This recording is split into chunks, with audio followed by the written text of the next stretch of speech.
নির্বাচনী প্রচারণা ইনশাল্লাহ আগামীকাল থেকে পূর্ণ উদ্যোগে শুরু হবে। আমরা দেশে একটা শান্তিপূর্ণ একটা সুষ্ঠু নির্বাচন চাই, যেই নির্বাচনে জনমতের প্রতিফলন ঘটবে, মানুষ স্বস্তির সাথে ভোট দিতে পারবে, কোনো ভয়ভীতির পরিবেশ থাকবে না, এমন একটা নির্বাচন আমরা চাচ্ছি। যুক্তির খাতিরে যদি ধরে নেওয়া হয় যে আমাদের দলের কেউ নির্বাচনী আচরণবিধি লঙ্ঘন করেছে, এর জন্য যথাযথ কর্তৃপক্ষ আছে, তারা কর্তৃপক্ষকে বলবেন, কর্তৃপক্ষ তাদের মতো করে উদ্যোগ নেবে এবং আমাদেরকে সেই ব্যাপারে সম্পৃক্ত করবে, আমাদের কাছে জানতে চাইবে। আরও অনেক পদক্ষেপ নেওয়ার তাদের এখতিয়ার আছে, কিন্তু কোনো ব্যক্তি বা দলের কোনো ধরনের কোনো এখতিয়ার নাই এই ব্যাপারে কোনো মব সৃষ্টি করার। আমরা এই নোংরা মবের নিন্দা জানাই এবং আমরা দেখতে চাই যে মব যেন এখানেই শেষ হয়।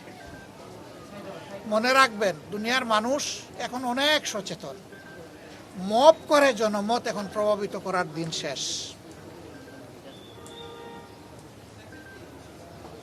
সবাই জনগণের কাছে যাবে, নিজের বক্তব্য নিয়ে যাবে,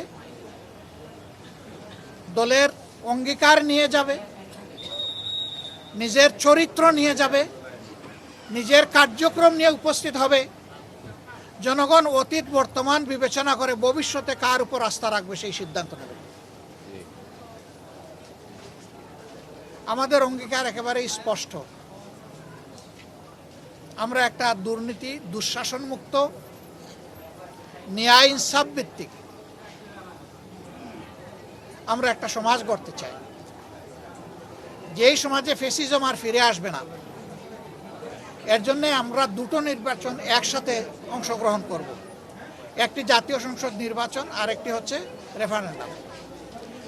আজকে আমি নির্বাচনের ব্যাপারে কিছু বলবো না, এটা আচরণবিধির লঙ্ঘন হবে, ওটা কালকে থেকে বলা শুরু করব ইনশাল্লাহ।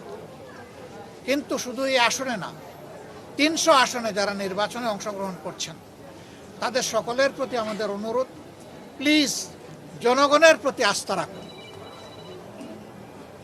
জনগণকে শান্তিপূর্ণভাবে সিদ্ধান্ত নিয়ে তার ভোট তার পছন্দ মতো প্রতীক এবং বাক্সে পৌঁছানোর সুযোগ দিন। এর মাধ্যমে যেই নির্বাচিত হয়ে আসবে, সকল রাজনৈতিক দলের দায়িত্ব হবে তাকে সহযোগিতা করা, তাকে অভিনন্দন জানান। কিন্তু এখনই যদি সেই 15.5 বছরের কায়দায় আবার নির্বাচনী ময়দানকে উলট পালট করে দেওয়া হয়, তাহলে জাগ্রত যুব সমাজ কাউকে ক্ষমা করবে না। তারা তো মুখের রক্ত দিয়েই পরিবর্তন এনেছে। দেশবাসী আমরা তাদের সাথে ছিলাম, নেতৃত্ব তারাই দিয়েছে। যে যুবকরা যুবতীরা নেতৃত্ব দিয়েছে, যাদের বয়স 30-35 বছর হয়ে গেছে, 18 বছর বয়স থেকে তার ভোট দেওয়ার অধিকার প্রতিষ্ঠিত হয়েছে, কিন্তু আজ পর্যন্ত তারা একটা ভোট দিতে পারে নাই।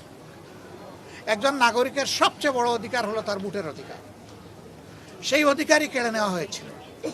একই কায়দায় এখন যদি কেউ আবার আমার ভোট আমি দিব, তোমারটাও আমি দিব, এই স্লোগান দিয়ে যদি কেউ ভোটের ময়দানে নামেন, এই যুব সমাজ তাদেরকে ভোটের মাধ্যমে, ব্যালটের মাধ্যমে সমুচিত জবাব দেবে। আমরা সবাইকে অনুরোধ করব, আসুন শান্তিপূর্ণ অবস্থানে থেকে পরস্পরের প্রতি শ্রদ্ধাশীল হয়ে আমরা একটা সুষ্ঠু নির্বাচনে সহযোগিতা করি। বাংলাদেশ জামাতে ইসলামী অঙ্গীকারবদ্ধ